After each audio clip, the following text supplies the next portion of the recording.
మీతో నేను తపస్సు చేయిస్తున్నాను అని శంకరులు చెప్పరు. చెప్పకుండా మీతో తపస్సు చేయిస్తారు. అది శంకరాచార్యుల వారి వాంగ్మయంలో బహుభంగిమల కనపడుతుంది. ఒక్కొక్కసారి అయితే ఆయన చేసేటటువంటి ప్రయోగాలు మీరు దానికి పక్కన వ్యాఖ్యానం పెట్టి చదవకపోతే తల బద్దలు కొట్టుకోవాలి. సౌందర్యలహరిలో ఓ చోట చేశారు అలాంటి ప్రయోగం.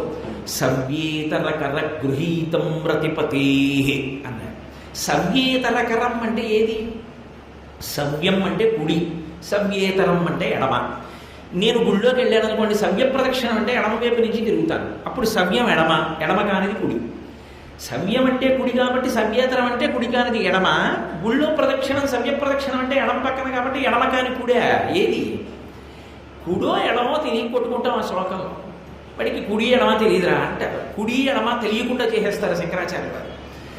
అది మీరు మనసు మీద ఎంత పెద్ద బొమ్మ తీసుకోవాలో ఆ శ్లోకానికి. నిజంగా శంకరులు అంత అమోఘమైన తపస్సు చేయిస్తారు. ఈ శ్లోకంలో మొదటి శ్లోకంలో కోరికలు అడిగారు, రెండో శ్లోకంలో మీతో తపస్సు చేయిస్తున్నారు.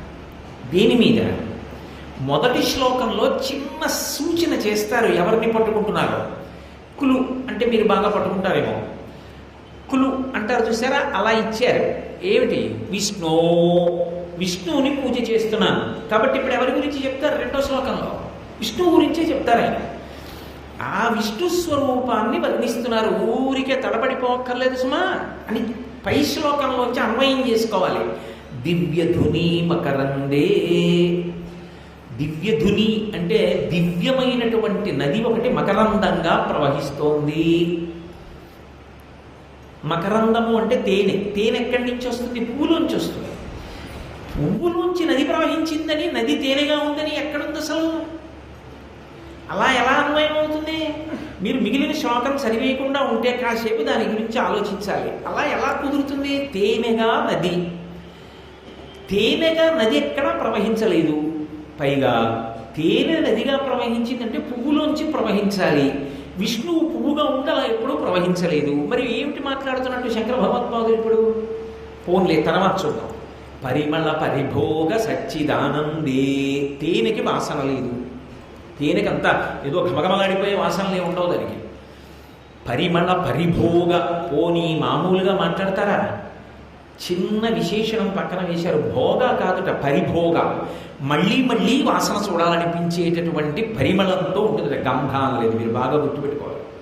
సంస్కృతంలో గంధ అన్న శబ్దాన్ని, పరిమళ అన్న శబ్దాన్ని ఒక అర్థానికే చెప్పినా, పర్యాయపదంగా చెప్పినా సాంకేతికంగా చిన్న తేడా ఉంటుంది. గంధము అంటే ఆకర్షించున్నది ఇది.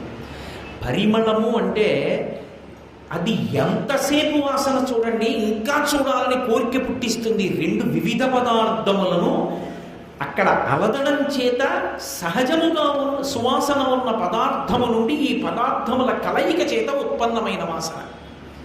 అలా ఎలా కుదురుతుంది మరి ఈ తేనెకి, నదికి, ఆ వాసనకి?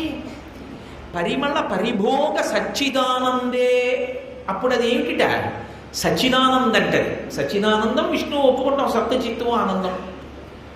కానీ ఇలా ఎలా అన్వయం?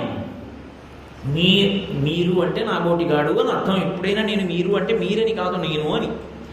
కాబట్టి శ్రీపతి పదార విందే ఇక్కడ చెప్పారు. ఏమిటి అవి? ఆ విశేషణాలు దేనికి అన్వయం అవుతాయి?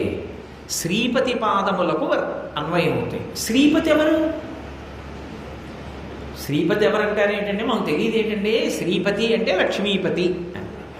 కానీ శ్రీ అంటే లక్ష్మి అనే అన్వయం ఎలా?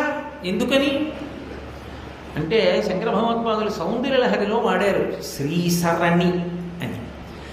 శ్రీ సమస్తమైనటువంటి సుగుణముల యొక్క రాశి. అది బాహ్యమునందు సమస్త భోగోపకరణములకు కీర్తికి కారకము, ఆంతరమునందు జీవుడి యొక్క అభ్యున్నతికి కూడా కారణం. ఒక్కొక్కసారి ఏమవుతుందంటే బయట ఉండి మీ యొక్క అభ్యున్నతికి కారణం కానీ, మీ సంతోషానికి కారణం కానీ అవుతున్న వస్తువు ఉంటుంది. కానీ దాన్ని అనుభవించడం జీవుడి యొక్క పతనానికి కారణమవుతుంది.